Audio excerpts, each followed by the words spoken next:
Hi అండి. ఈ వీడియోలో నడుము లూజ్ ఏ విధంగా కొలుచుకోవాలి, నడుము లూజ్ని బట్టి చెస్ట్ లూజ్ ఏ విధంగా కొలుచుకోవాలో చూపిస్తున్నానండి. ఇది పెద్ద సైజ్ బ్లౌజ్ అండి.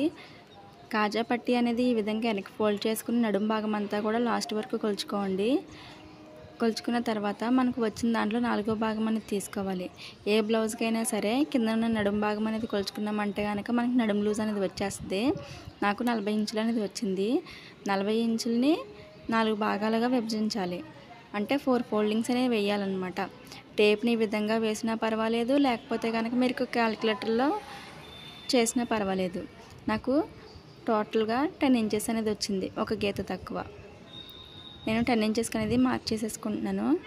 10 ఇంచెస్కి అనేది ఈ విధంగా ఒక మార్కింగ్ అనేది చేసుకోవాలి.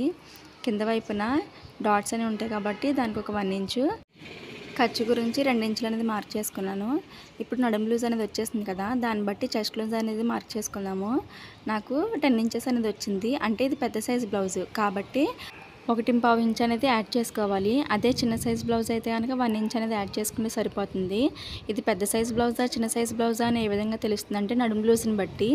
నడుము లూజు 30 ఇంచులు దాటి ఉంటే కనుక పెద్ద సైజ్ బ్లౌజు, అదే 30 ఇంచుల లోపు ఉంటే చిన్న సైజ్ బ్లౌజు.